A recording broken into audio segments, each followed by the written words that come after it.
দেখো আমাদের এখানে বলা আছে x plus y equal to 4 সরলরেখার উপর অবস্থিত বিন্দুগুলো কি বলছে, বিন্দুগুলো নির্ণয় করো যারা 4x plus thrice y minus 10 equal to 0 রেখা হতে একক দূরত্বে অবস্থিত।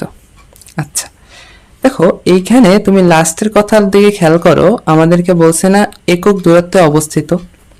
এই একক দূরত্বে অবস্থিত এই কথাটার ভিতরেই না আমাদের কনসেপ্টটা লুকিয়ে আছে।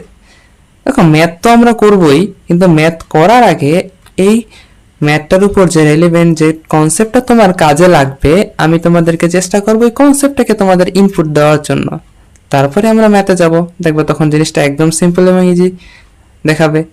তো দেখো আগে কনসেপ্টটা জানি। দেখো আমরা লম্ব দূরত্ব বা দূরত্ব নির্ণয়ের কনসেপ্ট তো জানি, কোন একটা সরলরেখা থেকে বা একটা বিন্দু থেকে একটা সরলরেখা।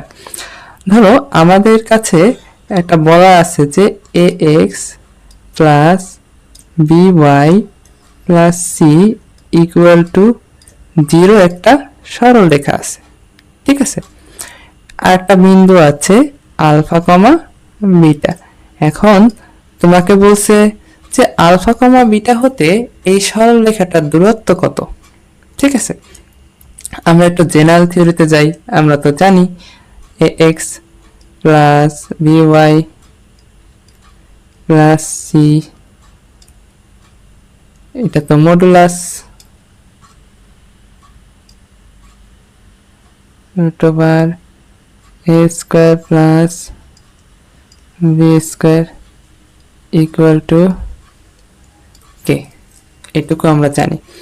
এখন আমরা তো এটা ধরছি কি এক্স আর ওয়াই যখন থাকতো ওই বিন্দুটা সেই হিসেবে, কিন্তু আমাদের বিন্দুটা এখানে আলফা কমা বিটা, ঠিক আছে। তাহলে আমরা এক্স আর ওয়াই কে তো অবশ্যই চেঞ্জ করে দিতে পারি, তাহলে a into alpha plus b into beta plus c, ঠিক আছে। আচ্ছা তাহলে এই জিনিসটা তো আমরা এভাবে লিখতে পারি। এটা হচ্ছে আমাদের জেনারেল কনসেপ্ট, আমাদের মডুলাস তো থাকবেই এরকম। আর কেটা হচ্ছে ধরো আমাদের লম্ব দূরত্ব, এখানে কোনো মান ইনপুট দেওয়া নাই বিধায় আমরা কে এর আর লম্ব দূরত্ব বের করতে পারতেছি না, কিন্তু এটা হচ্ছে আমাদের জেনারেল কনসেপ্ট। বুঝতে পারছি, এই জিনিসটা আমরা জানি। আচ্ছা আর একটা জিনিস তোমাদেরকে বলি, ধরো আমার কাছে সাপোজ বলা আছে x plus y equal to 5, তাহলে এক্স প্লাস ওয়াই যদি 5 হয়, আমাদের স্থানাঙ্ক ব্যবস্থায় এক্স এর মান যত এবং ওয়াই এর মান যত দুইটার যোগফল 5, এটা কিন্তু আমাদের স্থানাঙ্ক যোগফলটা নির্দেশ করতেছে। এক্স এর মান হচ্ছে এটা যে স্থানাঙ্কের উপরে আছে এবং ওয়াই এর মানটাও ওই এক্স হচ্ছে তো আমাদের ভুজ আর ওয়াই হচ্ছে আমাদের কোটি, তার মানে আমরা দুইটার যোগফলটাকেই আসলে 5 আকারে প্রকাশ করতেছি এখানে। আমাদের ম্যাথটা করার জন্য এতটুকু কনসেপ্টই দরকার ছিল, এই ম্যাথটা করার জন্য আর কনসেপ্টের দরকার নাই।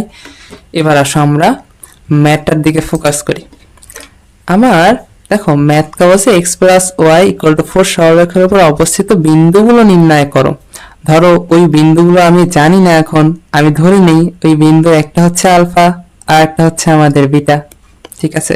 তাহলে এখন আমাদের x plus y equal to 4 আছে, তাহলে আমরা সরাসরি লিখতে পারি alpha plus beta equal to 4, এটা নিয়ে আমাদের কোনো সমস্যা নাই। আবার লিখতে পারি beta equal to 4 minus alpha, এবং এর দ্বারা না আমরা আলফা এবং বিটার ভিতরে একটা রিলেশনও খুঁজে পেলাম, এটা আমাদের পরবর্তীতে দরকার হবে। এবার আমরা এই কনসেপ্টের আদলে না বিষয়টা করার চেষ্টা করি। দেখো 4x plus 3y minus 10 equal to 0 রেখা হতে একক দূরত্বে অবস্থিত বলছে, ঠিক আছে। আমরা এখন ডিরেক্টলি এক্স আর ওয়াই এর জায়গায় আলফা বিটা বসিয়ে দিব, কারণ আমাদের ম্যাথে এক্স আর ওয়াই নাই, আমাদের ম্যাথে আমরা ধরে নিয়ে ফেলেছি, আমরা ধরে নিছি যে ওই বিন্দুগুলো আলফা কমা বিটা।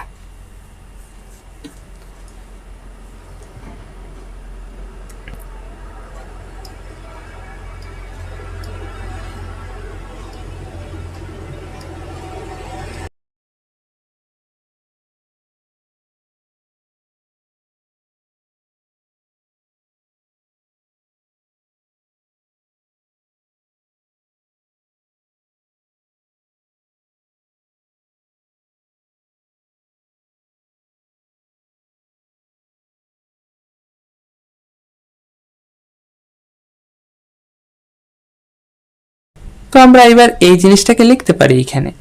এখন আমরা আলফা তো জানি না, বিটার মানও জানি না, এটা আমরা বের করব। দেখো এই জিনিসটাতে আমরা আরেকটু সিম্পলিফাইড ওয়েতে তৈরি করি, তাহলে জিনিসটা এরকম দাঁড়ায় 4 alpha plus 3 beta plus, sorry এখানে প্লাস না, এটা হচ্ছে একটু কারেকশন করি, এটা হচ্ছে আমাদের মাইনাস। তাহলে -10 ইকুয়াল টু, এখন দেখো এইটা যদি আমরা রুট করি তাহলে তো 25-এর জায়গায় 5 আসে, আর মডুলাসের জন্য আমরা প্লাস মাইনাস ইউজ করতে পারি, তাহলে এখানে +-5। আচ্ছা, তাহলে আমরা 4 আলফা, এবার আমরা বিটার জায়গায় না আলফা, ওই যে 4 মাইনাস আলফা এই জিনিসটা ইন্ট্রোডিউস করব। তাহলে কি দাঁড়ায় খেয়াল করো, 3 into 4 minus alpha -10 equal to +-5 দাঁড়াইলো এরকম 2 3 4 12 আলফা, আর এখানে তো 10 আছে, +2 ইকুয়াল টু +-5। এখন যদি আমরা প্লাস নেই তাহলে আলফার মান দাঁড়ায় হলে এরকম 3, তাহলে বিটার মান দাঁড়ায় আমাদের ওই ইকুয়েশন হচ্ছে 4 মাইনাস আলফা 4 মাইনাস 3, আচ্ছা 4 মাইনাস 3 ইকুয়াল টু 1, ঠিক আছে। আচ্ছা, এবার যদি আমরা আবার মাইনাস নিয়ে চিন্তা করি তাহলে দেখো আমাদের আলফার মানটা দাঁড়ায় কত, আলফা তাইলে আসে হচ্ছে আমাদের -7, তাহলে আমাদের বিটার মানটা আসবে 4 -7, মানে তখন হয়ে যাবে +7, তাহলে বিটার মানটা আসলো আমার 11। তাহলে এইখানে আমার বিন্দুটা হচ্ছে -7,11, আর এইখানে আমার বিন্দুটা হচ্ছে 3,1, এই দুইটা বিন্দুই তো আমার বের হবে, তাই না? সো আশা করি তোমাদের এই কনসেপ্টটা ক্লিয়ার, সাথে সাথে একটা ম্যাথ করে নিলা। এই ম্যাথ রিলেটেড, এই কনসেপ্ট রিলেটেড ম্যাথটা করার ফলে হলো কি কনসেপ্টটা আরেকটু ঝালাই হয়ে নিল তোমাদের জন্য। এবার আমি তোমাদের প্র্যাকটিসের জন্য একটা ম্যাথ দিয়ে রাখলাম। এখানে দেখো একই কথা, মূল বিন্দু হতে দুটি রেখা, ওইখানে বিন্দুটার মান বলে নাই, এখানে বলেই দিয়েছে মূল বিন্দু হতে। আচ্ছা ঠিক আছে, আমাকে একটা রেখা দেওয়া আছে, আবার এই জায়গায় একটা রেখা দেওয়া আছে। আচ্ছা, আবার দূরত্ব বলছে কে, এটা দূরত্ব কে, ঠিক আছে, দূরত্ব না সরি, এটা সি এর মানটা আছে, এটা আছে আমাকে, আমাদের এই দুইটা রেখা আমাদের বলা আছে, ঠিক আছে। আবার বলছে কি দূরত্ব যথাক্রমে 2 ও 3 একক হলে কে এর মান নির্ণয় করো। সেম কনসেপ্টটা ইউজ করবা। আমি জানতে চাবো তোমাদের কাছে কমেন্টে জানতে চাচ্ছি এখানে আসলে কে এর মানটা কত, এটা তোমাদের HW, এটা তোমরা ট্রাই করবা, তাহলে দেখবা তোমার কনসেপ্টটা না পুরো ঝালাই হয়ে গেছে তোমাদের জন্য। সো এরকম যদি সিরিজ আকারে করতে থাকো না ম্যাথগুলা, দেখবে এক একদিন একটা নতুন নতুন কনসেপ্ট তোমাদের রিভাইজ হচ্ছে, তোমাদের জন্যই আসলে ভালো এই জিনিসটা। কোনো সমস্যা থাকলে আমাকে কমেন্ট করতে পারো, আমি চেষ্টা করবো ওই রিলেটেড ভিডিও বানিয়ে তোমাদের কনসেপ্টটা ক্লিয়ার করার জন্য। সো আল্লাহ হাফেজ।